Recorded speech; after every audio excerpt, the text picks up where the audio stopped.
በህልማችሁ በተደጋጋሚ የዝሙት ስፒሪት ያስቸግራችኋል? እርግጠኛ ነኝ ይሄንን ቪዲዮ ስታዩ ብዙዎቻችሁ ልትደነግጡ ትችላላችሁ። ብዙ ሰው በዚህ እስራት ውስጥ ስላለ እንዴት ነፃ መውጣት እንዳለበትና ይሄ መንፈስ እንዴት እንደሚከታተለው በዚህ መልእክት አብረን የምናይ ይሆናል። ዛሬ ይሄንን መልእክት ካያችሁ በኋላ እግዚአብሔር ይረዳችኋል፣ ከዚህ እስራት ውስጥ ትፈታላችሁ።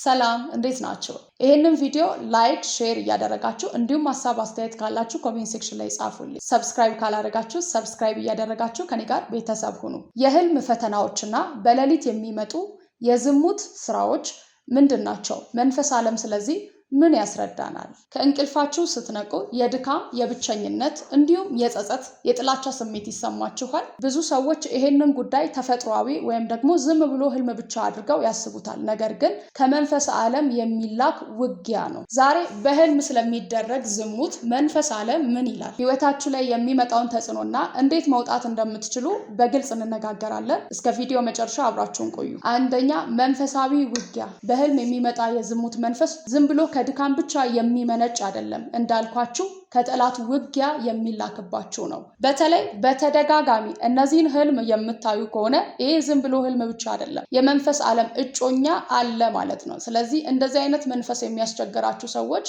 መንፈሱ የሚያደርጋችሁ ትዳር እንድትጠሉ ወይም የትዳር አጋር ካላችሁ ትዳራችሁን እንዳታከብሩ፣ በትዳራችሁ ደስተኛ እንዳትሆኑ፣ በህይወታችሁ ደስተኛ እንዳትሆኑ ያደርጋችኋል። ይሄ ብቻ አይደለም፣ ከአምላካችሁ ጋር ያለውን ህብረት ጭምር ይቆርጣል። መጸለይ እንዲያቅታችሁ፣ እንድትጸጸቱ፣ ከእግዚአብሔር እንድትሸሹ፣ የበታችነት ስሜት እንዲሰማችሁ፣ በራስ መተማመን እንዳይኖራችሁ ጭምር ያደርጋል። ስለዚህ ብዙ ሰዎች አይታችሁ ከሆነ እኔ እጅግ በጣም ኃጢአተኛ ነኝ፣ የእግዚአብሔርን ስም መጥራት አልፈልግም፣ ወደ እግዚአብሔር መቅረብ አልፈልግም ይላሉ። ያለባቸውን ኃጢአት ይሄ ነው ያ ነው ብለው ባያስረዱ እንኳን እግዚአብሔር ፊት መቅረብ አይፈልጉም። ምክንያቱም ሌሊት ይሄ ጨለማ በህይወታቸው ላይ እንዲህ ያለን ተጽዕኖ እየፈጠረባቸው ስለሆነ።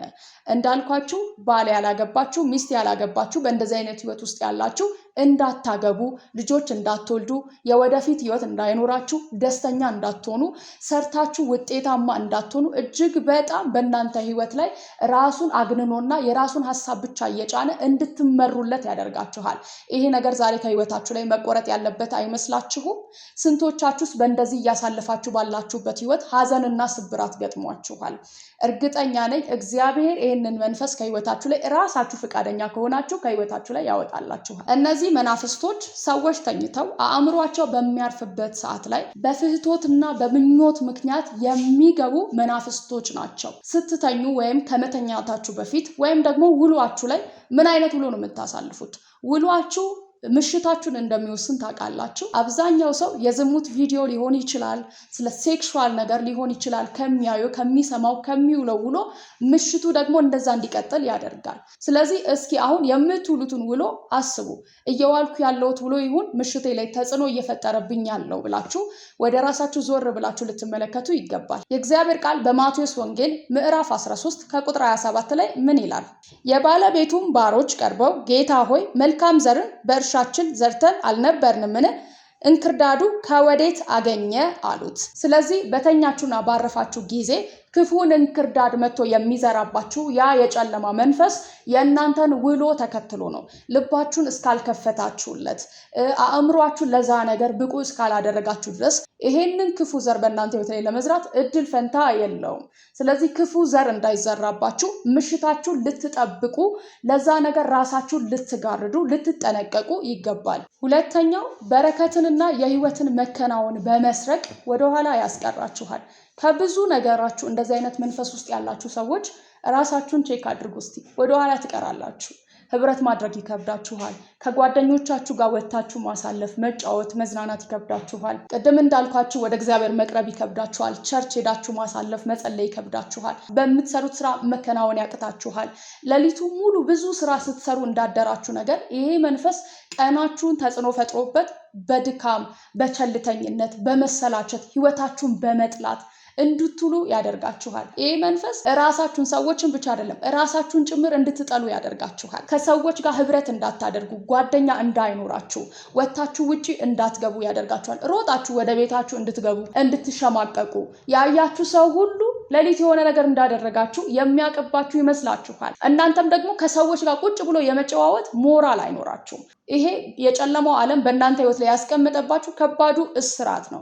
ስለዚህ ከሰው ጋር እንዳትገናኙ፣ ቸርች እንዳትሄዱ፣ እንዳትጸልዩ፣ በምትሰሩት ስራ እንዳትከናወኑ፣ ትዳር እንዳትመሰርቱ፣ አግብታችሁም ከሆነ በትዳራችሁ ደስተኛ እንዳትሆኑ እያደረገ ከብዙ ነገር ወደኋላ እየጎተታችሁ ከሆነ ህይወታችሁ ላይ ትልልቅ ተጽዕኖዎችን እየፈጠረ ነው። ኦልሬዲ አሸንፏችኋል ማለት ነው ይሄ መንፈስ። አሁን ደግሞ በተራ እናንተ ታሸንፉታላችሁ። ሶስተኛው ነጥብ ይሄንን መንፈስ እንዴት እናሸንፋለን የሚለው ነው። ብዙዎች እርግጠኛ ነኝ እንዴት ነው ከዚህ መንፈስ መውጣት የምችለው ብላችሁ እያሰላሰላችሁ ነው። በእርግጥም ይሄንን ፈተና በራስ መንፈስ ብቻ ማሸነፍ አይቻልም። በቃ ዛሬ ይሄንን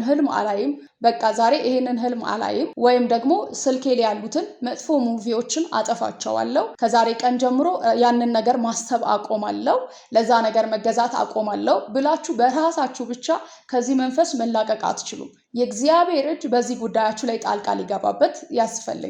በጨለማው መንፈስ ከተላከ ውጊያ ማሸነፍ የምትችሉት በመንፈሳዊው ውጊያ ነው። እናንተ ያንን ውጊያ ማሸነፍ የምትችሉት በእግዚአብሔር ቃል፣ በጸሎት፣ በመንፈሳዊ ዓለም ባለው ውጊያ ነው። ይሄንን ውጊያ ተዋግታችሁ ማሸነፍና ድል መንሳት የምትችሉት። አንደኛው ነጥብ የንስሐና የቅድስና ህይወት ሊኖራችሁ ይገባል። መናፍስቱ ዓለም በእናንተ ህይወት ላይ የጫነውን ያንን የጨለማውን አሰራር ከህይወታችሁ ላይ ለመቁረጥ ወይም ህጋዊ መብቱን ለመቀበል በቅድስናና በንስሐ ወደ እግዚአብሔር ፊት በንጹህ ልባችሁ ልትቀርቡ ይገባል።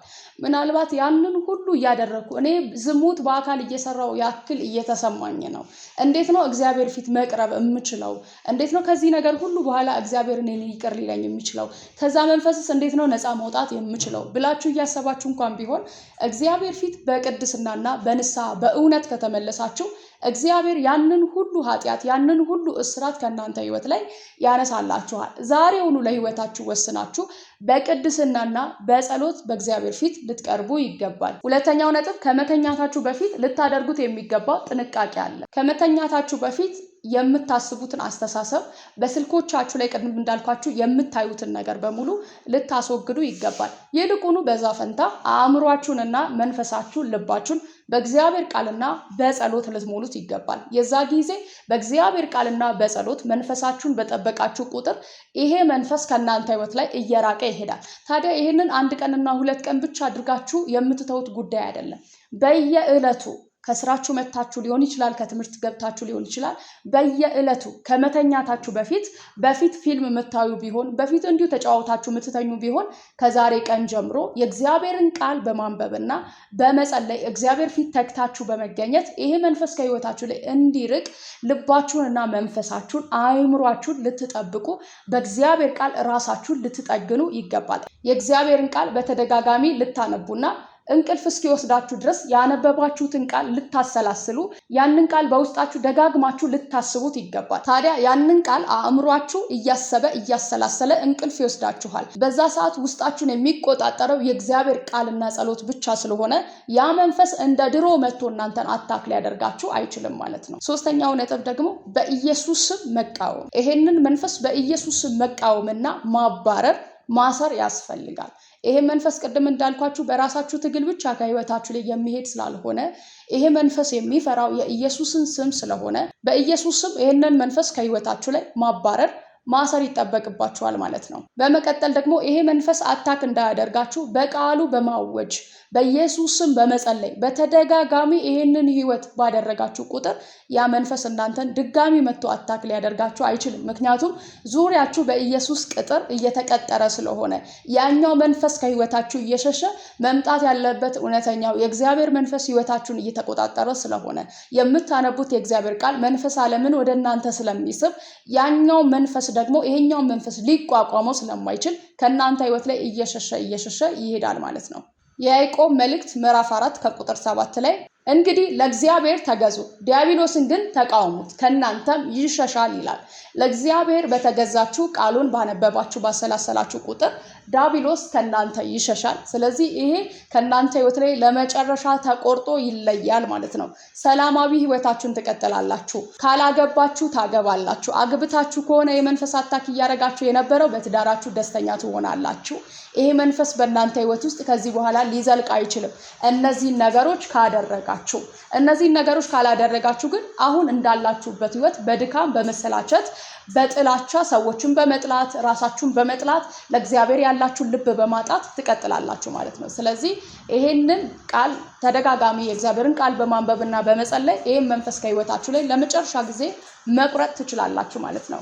ወዳጆቼ በዚህ አይነት መንፈስ ውስጥ ላሉ ይሄ መልእክት ስለሚያስፈልግ የቻላችሁትን ያክል ሼር በማድረግ እንዲሁም ደግሞ ከዚህ መንፈስ እንድትወጡ ጸሎት የምትፈልጉ ሰዎች ካላችሁ ኮሜንት ሴክሽን ላይ ጻፉልኝ። እኔ ደግሞ በጸሎትም አግዛችኋለሁ። እግዚአብሔርም ከእናንተ ጋር ነው። ይህ መንፈስ በእናንተ ህይወት ላይ ስልጣን የለውም። ጸጋና ሰላም ይብዛላችሁ። በዛሬ ቪዲዮ የተማራችሁት ያስተዋላችሁት የቀረላችሁ ነገር ካለ በኮሜንት ብታሳውቁኝ ደስ ይለኛል። ቀጣይ በሌላ ቪዲዮ እስክንገናኝ ቀናችሁ ሳምንታችሁ የተባረከ ይሁን። ወዳችኋለሁ። ሻሎም